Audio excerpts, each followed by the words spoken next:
ये तो सभी को पता है कि मटर पूरी साल नहीं आती है और मटर सभी को ज़्यादातर पसंद भी रहती है।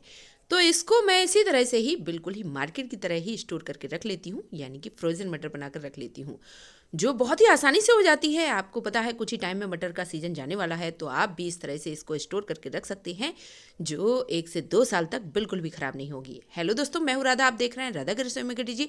मेरे चैनल में आप सभी का बहुत बहुत स्वागत है। चलिए इसको झटपट से बनाते हैं। अगर पसंद आए तो वीडियो को लाइक, चैनल को सब्सक्राइब करना बिल्कुल भी ना भूलें। ये देखिए 2 से 3 ग्लास मैंने पानी लिया, इसको गर्म करने के लिए हाई फ्लेम पर रख दिया है। 1 और आधा चम्मच मैंने इसमें चीनी डाल दी और इसके बाद ही 1 चम्मच मैं इसमें नमक डाल रही हूँ। तो ये प्रोसेस आप ज़रूर कर लें, क्योंकि जो मैंने मटर ली है ना वो बिल्कुल भी मीठी नहीं है, तो मैंने इसमें थोड़ी सी चीनी ज़्यादा ही ऐड की है। अगर आप ज़्यादा मीठी मटर ऐड करते हैं ना तो इसमें सिर्फ 1 ही चम्मच चीनी रहने दे सकते हैं। और जो मैंने मटर ली है ना वो हल्की सी सूख भी गई थी। तो अगर आप भी इस तरह की मटर लेते हैं तो उसके लिए ये बेस्ट ऑप्शन है। ये देखिए मैंने ये मटर ली है 1 और आधा किलो। तो आप कितनी भी क्वांटिटी में ले सकते हैं। मैंने मटर तो ज़्यादा ही ली थी, मतलब छीलने के बाद कम से कम वो इतनी तो बची ही होगी। 2 किलो मैंने मटर ली थी और उसको छीलने के बाद जितनी बची हो, और थोड़ी सी और रखी थी मेरे पास, तो क्वांटिटी आप अपने अकॉर्डिंग देख लें। आप देखिए बिल्कुल ही मार्केट की तरह इसमें कलर लाने के लिए मैं 1 चुटकी इसमें ग्रीन फूड कलर ऐड कर रही हूँ। ये ऑप्शनल है, अगर आप ऐड ना करना चाहें तो रहने भी दे सकती हैं। बिल्कुल ही मार्केट की तरह अगर आप इसको बनाना चाहती हैं तो ये फूड कलर मैंने इसीलिए ऐड कर दिया है। आप कुछ नहीं करना है, इसको मैं कुछ देर तक इसी तरह से ही, मतलब मैंने चलाकर हाई फ्लेम पर ही रखे रहने दूंगी। और मैं अब आपको दिखाती हूँ आप कैसे चेक करें कि मटर पूरी तरह से ही हो चुकी है। ये कई लोगों का कमेंट आया था, वैसे मैं बता भी चुकी हूँ। अब एक साइड ये प्रोसेस कर लें। आप जो बर्फ़ वाला पानी रहता है ना वो ज़रूर पहले से रख लें, क्योंकि ये मटर जैसे ही पकती है तुरंत ही इसकी ज़रूरत रहती है। अब आप देख सकते हैं मटर पूरी तरह से ही धीरे धीरे करके ऊपर आने लगती है। गैस की फ्लेम आपको हाई पर ही रखना है। एक तो आपको, मतलब आप इसी तरह से ही चेक कर सकते हैं कि जैसे ही सारी मटर ऊपर आ गई आप तुरंत ही इसको निकाल सकते हैं। लेकिन मैंने आपको बताया, मैंने ये थोड़ी सी सूखी मटर थी, तो इसीलिए मैं आपको बताती हूँ कि किस तरह से चेक करना है। अगर बाई चांस आपकी मटर सॉफ्ट हो तो आप इस तरह से इसको निकाल सकती हैं, और अगर आपने भी थोड़ी सी हार्ड मटर ली है तो आप इस तरह से चेक करें। ये देखिए ये पकी नहीं है मटर, मैंने जैसे ही इसको ये चेक किया ये अभी पकी नहीं है। लेकिन मैं गैस की फ्लेम ऑफ कर दूँगी और सिर्फ 1 मिनट या फिर 30 से 40 सेकंड रखने के बाद ही ये देखिए ये सॉफ्ट हो चुकी है मटर। तो अब कुछ नहीं करना है, मैंने गैस की फ्लेम तो पहले ही ऑफ कर दी थी और जो पानी है वो भी रेडी है। अब मैं ये मटर निकाल कर डायरेक्ट इसी में ही डालती जाऊंगी, या आप चाहें तो स्ट्रेनर में इसको पूरी तरह से ही गर्म पानी निकाल दें और फिर इसके बाद जो बर्फ़ का पानी है उसमें ज़रूर डाल दें। इसमें डालने के बाद सबसे अच्छा फ़ायदा ये रहता है कि जो मटर का कलर है ना वो बहुत ही अच्छा आता है। दूसरी बात ये भी है कि जो इसकी कुकिंग है ना वो बिल्कुल ही बंद हो जाती है।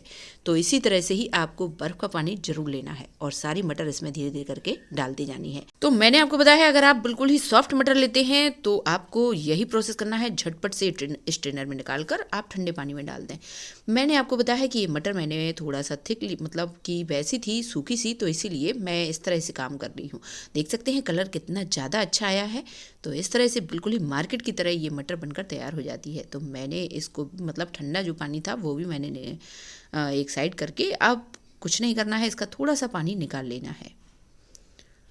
और जैसे ही इसका पानी सूख जाए इसके बाद ही इसको थोड़ी देर के लिए कपड़े में सूखने के लिए डाल दें। कपड़े में इसलिए डाला जाता है कि जिससे इसमें ज़्यादा पानी ना रहे और आपको बिल्कुल ही मार्केट की तरह ही ये मटर मिलने वाली है। तो थोड़ी सी तो झंझट करनी पड़ेगी, जब एक पूरी साल ये मटर खाने वाले हैं आप। तो ये देखिए वैसे ज़्यादा झंझट नहीं होती है। अब इसका पूरी तरह से ही पानी निकल चुका। तो मेरे पास, मैं आपको बता दूं, कोई जिप वाली पॉलीथिन नहीं थी, और अभी जो जिसमें दूध वगैरह आता है ना तो वो वाली पॉलीथिन भी नहीं थी जिसमें सामान आता है।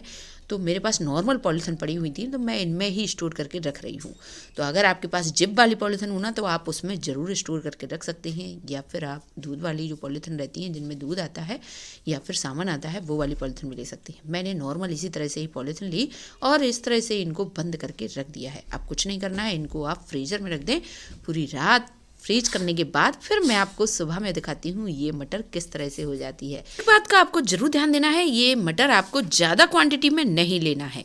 एक पॉलीथिन में आप थोड़ी ही क्वांटिटी में स्टोर करके रखें और आप पॉलीथिन की क्वांटिटी ज़्यादा ही कर सकते हैं। ये देखिए जैसे मैंने इतनी मटर 4 पॉलीथिन में स्टोर करके रखती है। तो ये देखिए मैं सारी पॉलीथिन आपको दिखाती हूँ। तो इस तरह से रात भर फ्रीज करने के बाद ही मैं आपको दिखाती हूँ।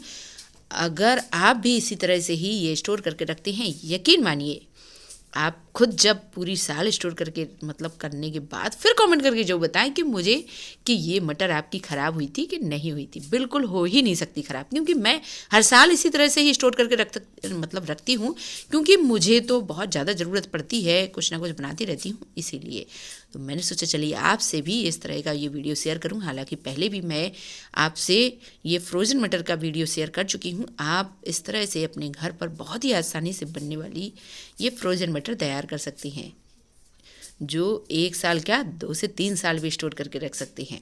ये तो आपको समझ में आ ही गया होगा कि कितना आसान है मटर स्टोर करके रखना। सबसे अच्छी बात ये रहती है कि घर पर ही स्टोर कर रहे हैं तो हमें ये पता रहता है कि इसमें कोई भी चीज़ ऐसी नहीं है जो नुकसानदायक हो।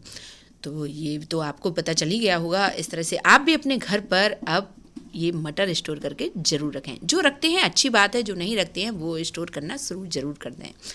इसको आप मतलब आप निकालें और तुरंत ही वॉश करके फिर आप यूज कर सकते हैं। इसमें आपको कुछ भी झंझट नहीं करनी है, क्योंकि बाहर की जो मटर रहती है फ्रोजन मटर, तो वो महंगी भी काफ़ी आती है और उसका पता भी नहीं रहता है। ये हम जब घर पर बनाते हैं तो ये काफ़ी अच्छी रहती है।